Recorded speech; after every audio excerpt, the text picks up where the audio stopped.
तेरी आंखों में हमने क्या देखा, कभी कातिल कभी खुदा देखा, फिर ना आया ख्याल जन्नत का जब तेरे घर का रास्ता देखा। उसकी शक्ल सूरत आज भी वैसी है जो कई साल पहले थी।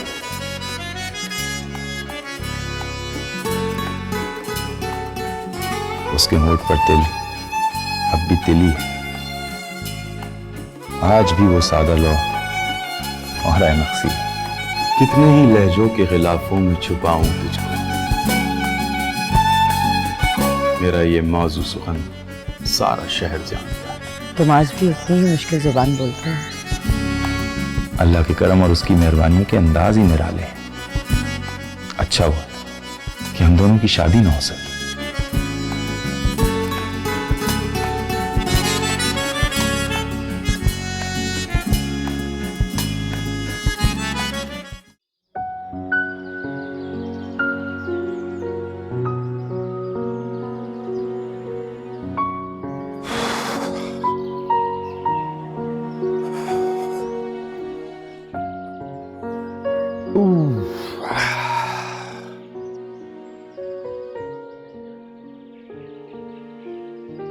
उसकी शक्ल सूरत आज भी वैसी है जो कई साल पहले थी।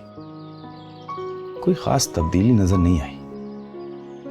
बदन आज भी बेहद स्मार्ट है, जरूर डाइटिंग करती होगी। हालांकि बड़ी चटोरन हुआ करती थी। बदन को स्मार्ट करने के साथ साथ बालों की भी अच्छी निगहदाश्त करती है। उसके होंठ पर तिल अब भी तिली है, जिसे गुजरते वक्त के साथ मस्सा बन जाना चाहिए था, लेकिन वो नहीं बना। आज भी वो सादा लौ और अहमक्सी है। आज भी सोचने का ढंग नहीं।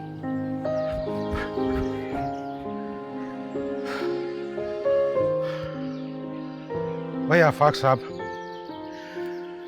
मैं काफी देर से नोट कर रहा था कि आज आप जम के जॉगिंग नहीं कर रहे। कदम तो दौड़ रहे थे लेकिन दिमाग कहीं और चल रहा था। ऐसा लग रहा था जैसे आप कोई चीज कहीं रख के भूल गए या उसे खोजने की कोशिश कर रहे थे। अरे खोजने की तो जरूरत ही नहीं पड़ी, वो खुद ही सामने आ गया। मैं तो सिर्फ उसके हाल और माजी का मवाजना कर रहा था। बात तो मेरी भी दुरुस्त है, इसमें कुछ खोने और कुछ मिल जाने का मामला है। जी शेख साहब, जाहिर है आप साइकियाट्रिक है तो आपसे बेहतर और कौन जान सकता है। अच्छा भाई, इजाजत, चल मैं चलता हूँ।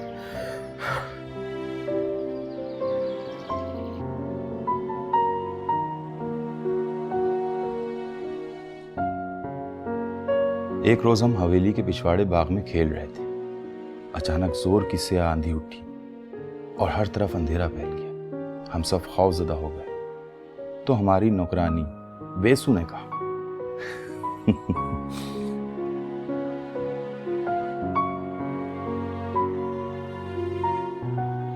अगर कोई पहलौटी की लड़की अपनी पुश्त भरैना करके उमड़ती आंधी को दिखाए तो आंधी रुक जाती है और उसका रुख मुड़ जाता है।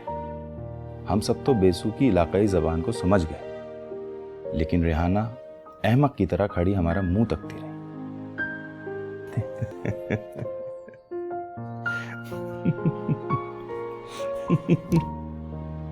अरे ऐसा क्या पढ़ लिया है इस डायरी में जो इतना हंस रहे हैं? बेगम साहबा, पता है हमारी इस दुनिया में कुछ लोग ऐसे भी हैं कि जिनके जिंदगी गुजारने का ढंग सामने वालों के लिए लतीफा बन जाता है। और मैंने भी अपनी इस डायरी में ऐसे ही एक कैरेक्टर के चंद वाकयात कलमबंद किए हैं। और कौन है वो कैरेक्टर? अरे रेहाना, और कौन, जिसका तस्करा मैं तुमसे करता रहता हूँ। अच्छा, आप कैरेक्टर को छोड़ें और चलिए नाश्ता करते हैं। हाँ चलें चलें। कल मैं डायरी पढ़ रहा था अपनी, जो कभी तसलसल के साथ में लिखा करता था। उसमें एक तुम्हारा वाकया पढ़ा मैंने। यकीन मानो, दिल ही दिल में इतना हंसा कि बस। अब डायरी लिखनी छोड़ दी है क्या? अरे वो सब लड़कपन और जवानी के शौक हुआ करते थे। 50 से ऊपर का शख्स तो सिर्फ बीमारियों और जिम्मेदारियों के बोझ तले दबकर रह जाता है। मेरा कौन सा वाकया लिखा है तुमने अपनी डायरी में? तुम्हारी बेवकूफ़ी और हिमाकत का। सच कहते हो, स्कूल के ज़माने में मुझसे काफ़ी बेवकूफ़ियाँ और हमाकतें सरजद हुई हैं। और जानती हो, तुम्हारी इस हिमाकत का किस्सा मुझे उस फेरी वाले ने सुनाया था, जो अगले दिन जाकर मैंने अपनी डायरी में नोट किया था। फेरी वाला? कौन सा फेरी वाला? कैसा वाकया? यार वो फेरी वाला नहीं था, पठान जो जापानी कपड़ा बेचता था। वो एक दिन घर आया था ना, वो रंगीन साटन लेकर तुम जनाना पोर्शन में गई थी, फिर अम्मी ने उसकी कीमत पूछवाई थी और तुमने बाहर आके पठान से कहा था कि भाई 50 पैसे फी गज ज़्यादा ही रखना, इसलिए कि अम्मी पैसे कम कराएंगी और मुझे बार बार चक्कर लगाने पड़ेंगे, और तो और तुम्हारा भी नुकसान होगा। हाँ, सच कह रहे हो तुम, याद आ गया मुझे। अम्मी ने मुझे खूब डांटा था कि मैं उनकी बेटी होकर फेरी वाले को फ़ायदा पहुंचवा रही थी। वो क्या था कि वो फेरी वाला भाई मुझे छोटी बहन कहा करता था और अक्सर मुझे अखरोट ला कर दिया करता था। अखरोट के लालच में ही मैं उसको फ़ायदा पहुंचवाती थी। जानती हो मैंने तुम्हारे अब्बू से क्या कहा था?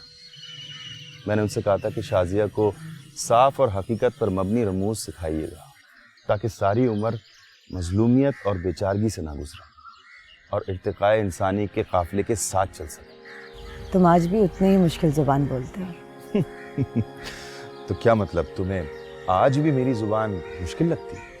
शायरों की ज़ुबान होती ही मुश्किल है। अब भी शायरी करते हो? कभी कभार। वैसे इस उम्र में तो वो जज्बात नहीं है जो शायरी की तरफ उकसाते। मैंने तो सुना है कि शायर कभी बूढ़े नहीं होते। ये क्या बात हुई? मैं बूढ़ा नहीं हो गया क्या?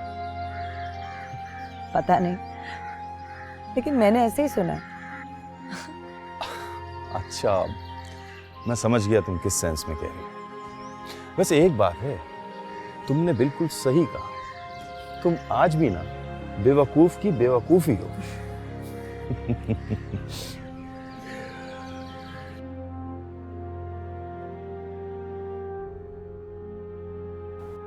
जब रेहाना कमाइयों में बैठे दूसरा दिन था तो मैं रात के वक्त उसके कमरे में पहुंच गया।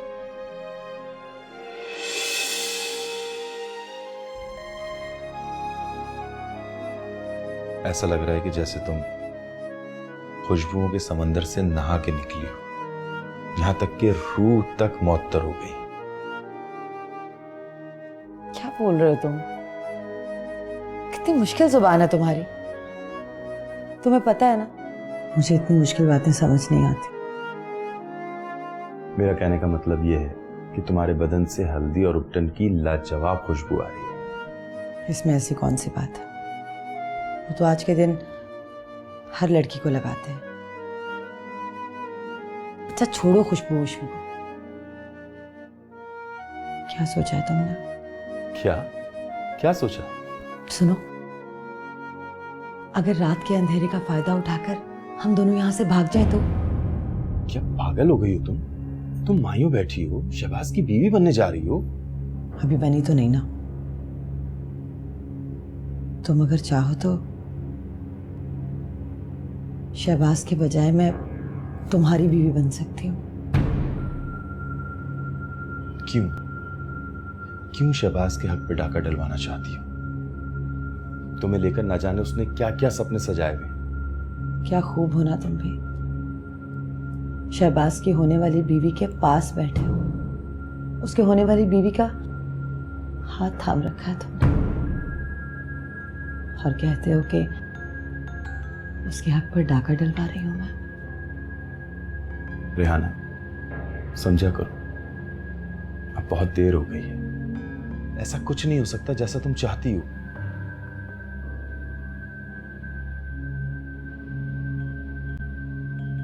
आफाक बेटा। जी बेटा अब क्या फायदा, बहुत देर कर दी तुमने। ना ही तुम्हें कुछ मिला और ना ही मेरी बेटी को। तुम दोनों के दरमियान जो भी कुछ था ना, उसे ख्वाब समझकर भूल जाओ बेटा। ऐसे कैसे भूल जाए मैं? अभी क्या देर हुई है? निकाह तो नहीं हुआ ना? तुम तो सदा की बेवकूफ ही रहोगी। आफाक बेटा, बेटा इस पगली लड़की को समझाओ, ये बरादरी में हमारा सर झुकाना चाहती है। रेहाना, खाला ठीक कह रही। अब हमें एक दूसरे को भुलाना होगा और अपनी सोचों की सिमत तब्दील करनी होगी।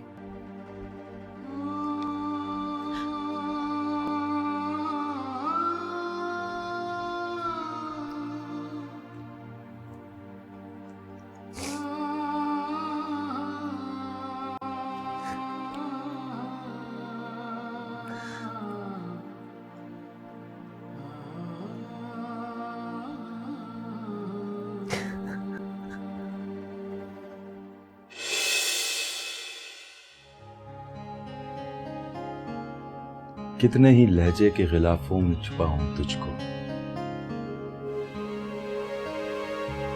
मेरा ये मौजू सुखन सारा शहर जानता है।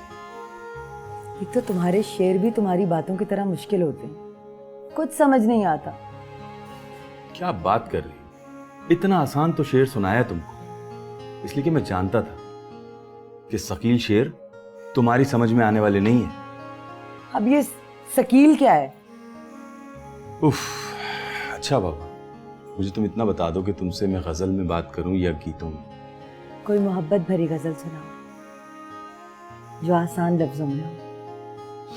वाह रेहाना जी वाह, मतलब मोहब्बत जैसी मुश्किल चीज को आसान लफ्जों में सुनना चाहती हैं आप। मोहब्बत मुश्किल तो नहीं है, हम भी तो करते हैं। हमें क्या मुश्किल पेश आई है? ऐसा करो कि मेरी आंखों पर कोई शेर सुनाओ।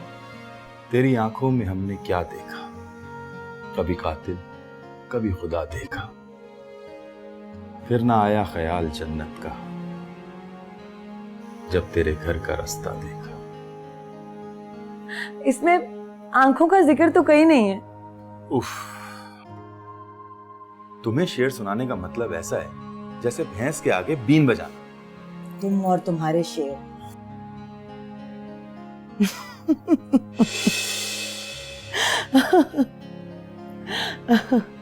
ये किस बात पे इतनी हंसी आ रही है? अपनी ही किसी बात पर हंसी आ रही है मुझे। हमें भी तो पता चले किस बात पे इतना हंस रही हो। हमारी शादी से पहले का वाकया है कोई, उसी पर हंस रही हूँ मैं। मुझसे शेयर नहीं करोगी? छोड़िए ना, आपको बताने की कोई जरूरत नहीं है मुझे। जनाब, उस वक्त आपका और हमारा कोई वास्ता नहीं था, समझे आप?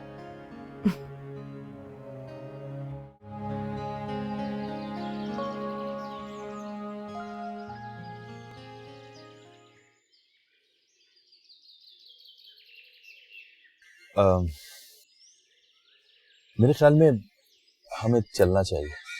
कहाँ? अपने अपने घर, और कहाँ? ऐसी भी क्या जल्दी है? रुक जाओ थोड़ी देर। शहबाज महसूस नहीं करता क्या? नहीं, इसमें महसूस करने वाली क्या बात है भाई? इसका मतलब है कि शहबाज रिवायती शौहरों की तरह नहीं है और तुम एक भरपूर और कामयाब अज़वाजी जिंदगी गुजार रही है। और तुम? मेरी भी लाजवाब जिंदगी गुजर रही है। हम मियाँ बीवी से ज्यादा अच्छे दोस्त हैं। वैसे मेरा ख्याल है कि शहबाज बहुत मोहब्बत करने वाला शौहर होगा, इसलिए कि वो एक काबिल इंसान है, बेपनाह सलाहियतों का मालिक। यही वजह है कि वो इतनी जल्दी तरक्की करके एम्बेसडर बन गया। शहबाज की काबिलियत पर बहुत एतमाद है तुम्हें, और अपनी काबिलियत पर नहीं है क्या? खुदा ने तुम्हें भी सलाहियतें दे रखी हैं। अच्छी तरह से याद है मुझे, एक बार कॉलेज में जब मैं रेस में जीत गई थी और इनाम लेकर आई थी तो बहुत खुश थी। लेकिन भैया से पता चला कि टाउन हॉल में तुमने अपनी गजल इतने सोजो तरन्नुम से पढ़ी कि सारा हॉल दाद देता रहा। भैया अब्बा से बार बार तुम्हारी तारीफ करता रहा। अब्बा भी तुम्हारी काबिलियत के कायल नजर आ रहे थे। मेरे रेस में जीतने की जितनी भी खुशी थी ना, सबकी सब हवा हो गई कि मैं ज़हनी काबिलियत में तुमसे बहुत पीछे हूँ। मुझे अच्छी तरह याद है, अब्बा ने कहा था कि शायरों में ये काबिलियत होती है कि वो फिक्र, दानिशमंदी और रहनुमाई से निशानदेही करते हैं। रेहाना, अक्सर मैं सोचा करता था कि तुम में खूबसूरती ज़्यादा है या सादा लोही। सादा लोही या बेवकूफ़ी? मेरे ख्याल में तुम्हारी खूबसूरती तुम्हारी बेवकूफ़ी और सादा लोही पर हावी है। मैं तुम्हें अब भी खूबसूरत नजर आती हूँ। इतना वक्त गुजर गया है, उम्र ढल गई।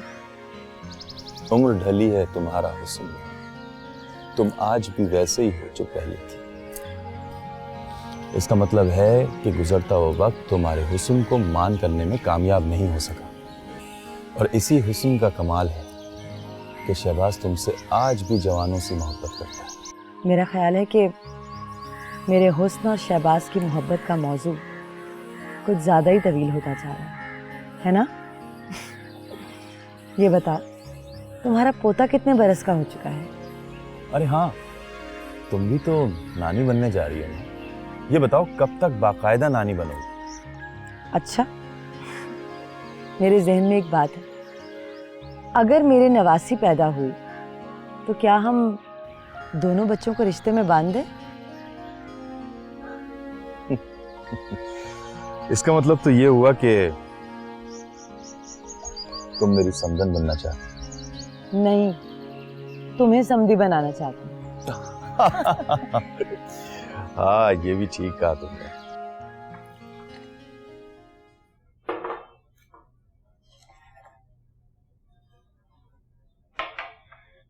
शुक्रिया। अरे, तुम नाश्ता नहीं कर रही? मैं नाश्ता कर चुकी हूँ, मुझे पता था आप लेट आएंगे। वैसे पार्क में आज का ज्यादा टाइम नहीं गुजर रहा आपका? कहीं तुम शक्की बीवियों की तरह तो नहीं पूछ रही? जवानी में कभी शक नहीं किया तो इस उम्र में क्या करूंगी? ये उम्र पे इतना जोर था, कहीं तुम ये तो नहीं बताना चाह रही कि मैं बूढ़ा हो गया? खुद को कह रही हूँ। वैसे बूढ़ा बूढ़ा ही होता है, उसे बूढ़ा कहने की जरूरत नहीं होती। वैसे अगर तुम वाकई शक नहीं कर रही हो तो जरूर बताऊंगा। वैसे एक बात है, आप हैं फर्माबरदार शौहर। अरे, इस बात के लिए तो मैं तहे दिल से आपका मशकूर और ममनून हूँ। पड़ोस के शेख साहब बता रहे थे कि आजकल पार्क में आपकी रेहाना नामी खातून के साथ बड़ी महफिलें जमती हैं।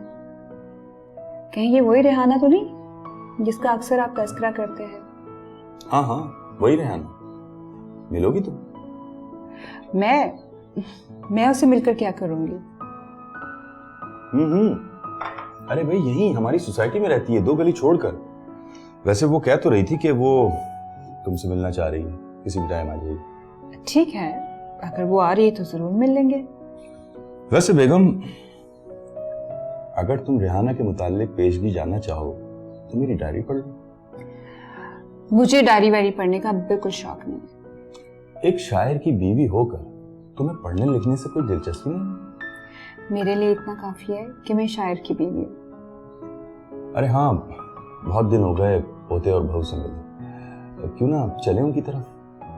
मेरा भी दिल बहुत उदास है। चलो फिर ऐसा करते हैं कि आज दोपहर में चलते हैं उनसे मिलने, ठीक है?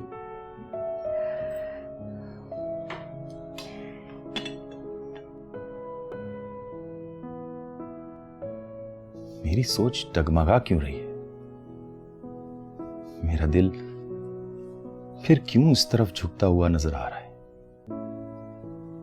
मैं तो सब कुछ भुलाने में कामयाब हो गया था।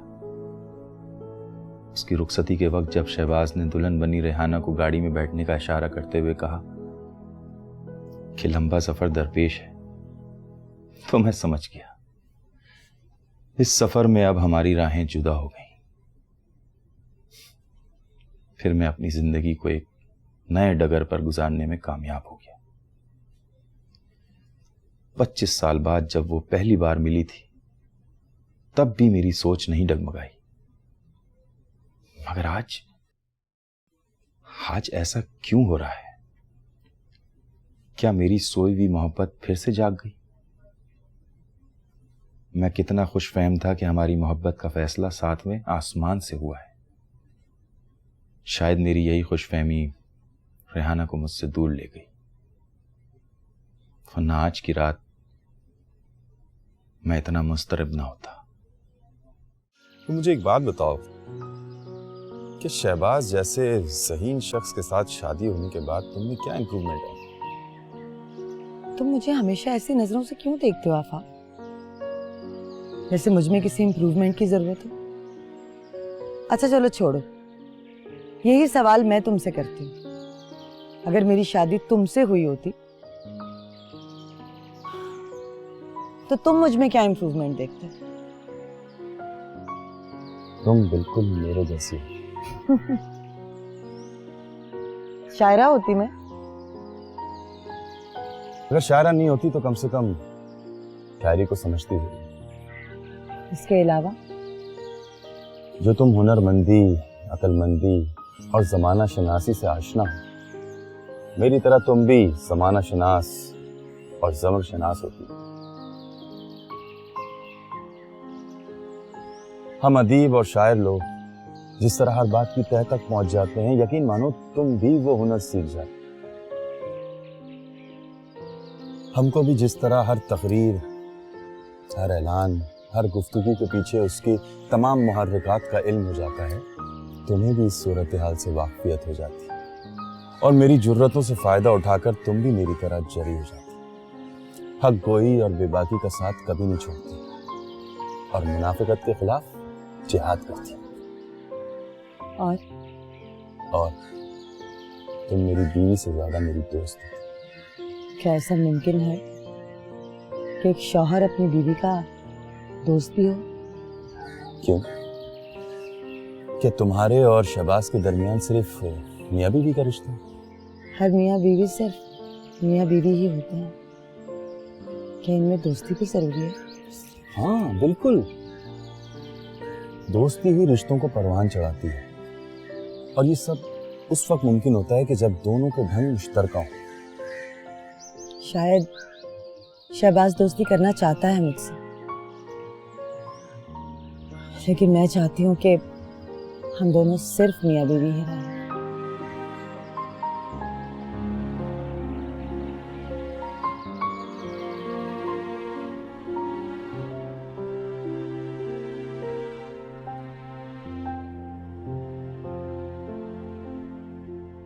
आफाक, हाँ, आपकी नजरें तो किताब पर हैं, लेकिन ध्यान कहीं और है। कहाँ खोए हुए आप? बात क्या है? अगर मैं तुमसे बोलूंगा कि कोई बात नहीं है तो ये झूठ होगा और मैं तुमसे झूठ बोलना नहीं चाहता। मुझे आप पे भरोसा है और रहेगा। असल में एक फैसला करना चाहता हूं। कैसा फैसला? अभी उस फैसले पे पहुंचा नहीं, जब पहुंच जाऊंगा तो बता दूंगा। तो जल्दी फैसला कीजिए, क्योंकि इस कश्मकश में मैं अपने शौहर को अपने आसपास नहीं देख रही। ये मुझसे कितनी मोहब्बत करती है, मगर मेरा दिल शायद किसी और का बसेरा बनने जा रहा है। क्या ये इसकी मोहब्बत की तौहीन नहीं होगी? आफाक, मैं आपसे कह रही हूँ। हाँ, मुझे एक कप चाय मिल जाएगी प्लीज? ठीक है।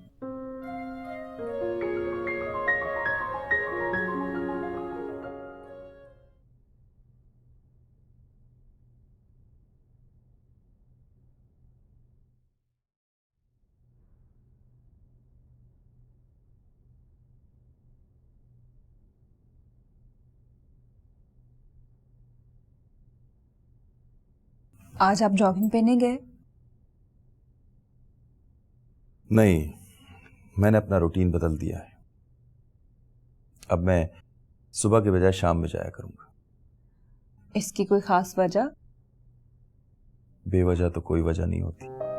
इसका मतलब है शाम में आप देर से घर लौटा करेंगे और आपकी और रेहाना की महफिलें भी शाम में जमेंगी। कौन सी महफिलें बेगम, वही घिसी पिटी बातें, वो गांव की एक बेवकूफ सी लड़की की हिमाकत की बातें।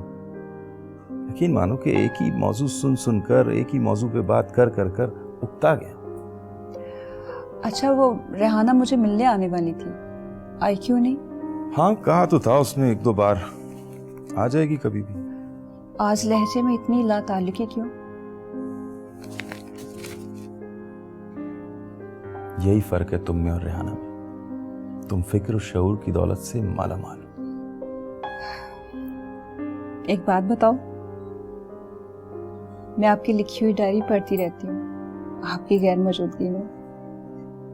अच्छा, लेकिन तुमने तो कहा था कि तुम्हें डायरी पढ़ना पसंद नहीं। झूठ बोला था, माफी चाहती हूँ। माफी किस बात की? डायरी पढ़ने की या झूठ बोलने की? दोनों की। इसमें माफी की क्या बात? जब मियाँ बीवी एक दूसरे का लिबास हो सकते हैं तो आईना क्यों?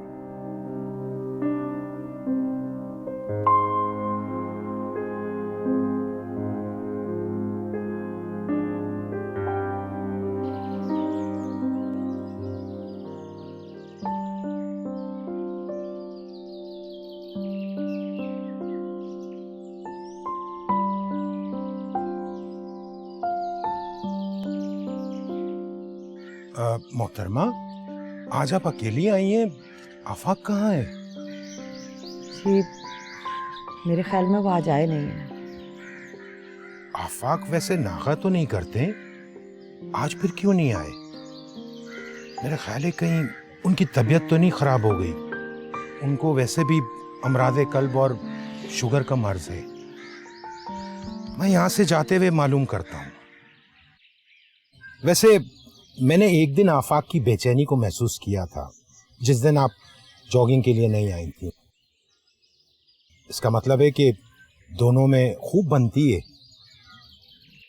देखिए, जब दो लोग एक साथ बैठकर मुख्तलिफ मौज़ूआत पे बात करते हैं या काफ़ी देर एक साथ वक्त गुजारते हैं, तो नफ्सियाती तौर पे ये इस बात की गमाजी करती है कि दोनों की साइकी काफ़ी हद तक एक जैसी है। वैसे आप आज आफाक को फ़ोन करके उसकी खैरियत मालूम कीजिएगा। अच्छा, मैं चलता हूँ।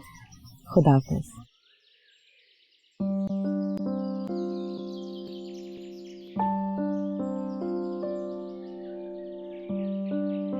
शेख साहब ठीक कहते हैं, शायद कहीं आफाक की तबीयत तो खराब नहीं हो गई। मैं घर जाकर फोन करती हूँ।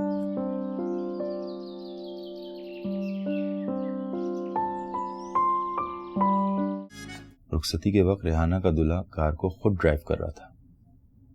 सिया रंग की ऑस्ट्रन गाड़ी थी जिसके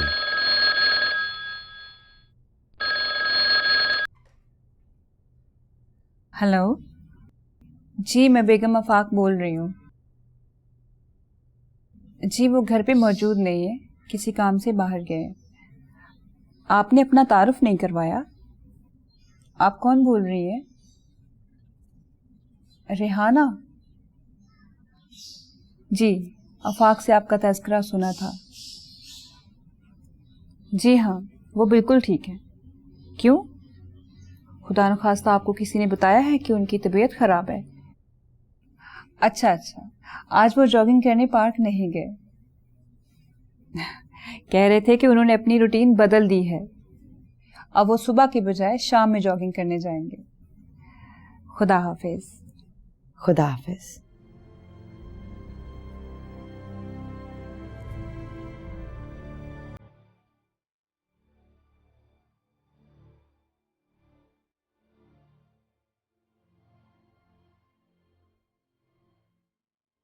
आफाक ने अचानक अपनी रूटीन क्यों बदल ली? कहीं उसकी बीवी को हमारी दोस्ती या हमारे माजी के ताल्लुकात के बारे में पता तो नहीं चल गया? आफाक ने क्या बताया होगा मेरे बारे में? ये क्या बड़बड़ा रही? Any problem? वो कुछ नहीं, कुछ भी तो नहीं।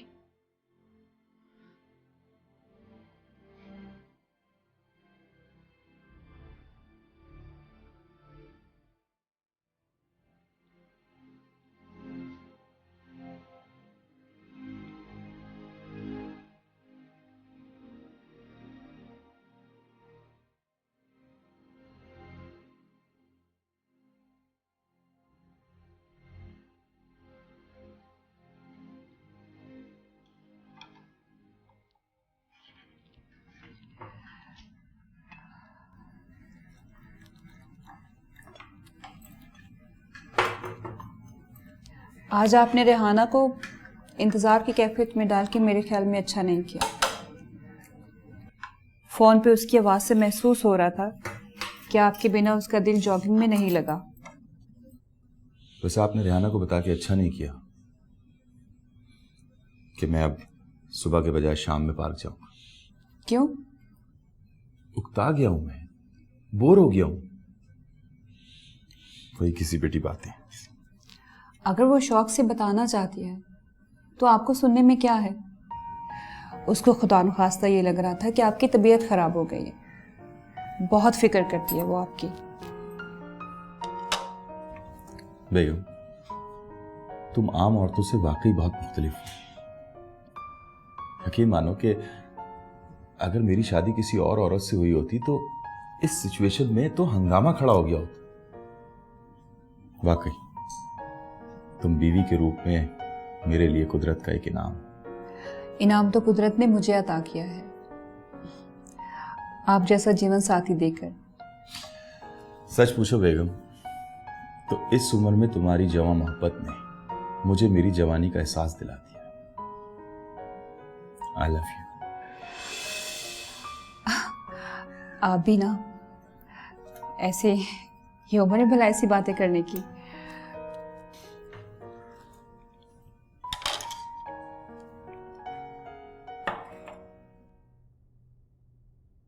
शाम को भी आफाक पार्क में नहीं आया। कहीं वो मुझसे फिर से दूर तो नहीं जा रहा? अगर वो ऐसा कर रहा है तो क्यों कर रहा है? क्या 25 सालों बाद उसकी दोस्ती, उसकी मोहब्बत, सब कुछ फना हो गया? मैं अभी फोन करती हूँ उसे। आखिर वो ऐसा क्यों कर रहा है मेरे साथ?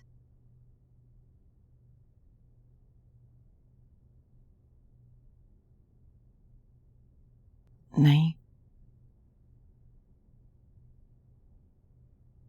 इस वक्त उसे नींद से डिस्टर्ब करना मुनासिब नहीं होगा। ऐसा करती हूं कि कल सुबह उसके घर जाकर बात करूंगी। हाँ, ये ठीक रहेगा। आज तुम्हारी बीवी से मिलकर बहुत अच्छा लगा। उनमें वो तमाम सलाहियतें मौजूद हैं जो तुम में हैं। रिवायती बीवियों से बहुत मुख्तलिफ है वो। ऐसी मिलनसार के उनसे मिलके लग रहा था जैसे बरसों की आशनाई हो उनसे। तुम वाकई में बहुत खुशकिस्मत हो। मैंने तुमसे कहा था ना कि दोस्ती रिश्तों को परवान चढ़ाती है। जो तुमने देखा, महसूस किया, वो सब हमारे दरमियान दोस्ती का कमाल है। रेहाना, तुम यहाँ बैठी हो, अभी तक तैयार नहीं हुई? बाजार जाना है, सारी दुकानें बंद हो जाएंगी। प्लीज शहबाज, आप अकेले क्यों नहीं चले जाते? काम तुम्हारा है और जाऊं मैं? हद करती हो तुम। चलो जल्दी। अच्छा आप चलिए, मैं अभी आती हूँ। फौरन आओ। एक तो लोगों को हर वक्त जल्दी पड़ी रहती है, पता नहीं किस बात की। अरे हाँ, जल्दी से याद आया रेहाना, मुझे घर पहुंचने की जल्दी है, इसलिए कि मेरे पोते की सालगिरह है। मुझे जाना होगा, मेरी बीवी मेरा इंतजार कर रही है।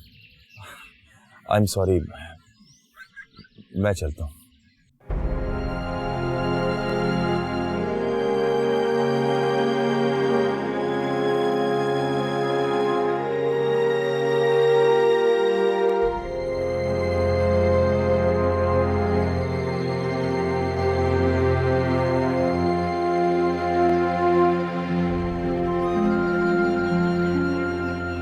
एक तो लोगों को हर वक्त जल्दी पड़ी रहती है, पता नहीं किस बात की।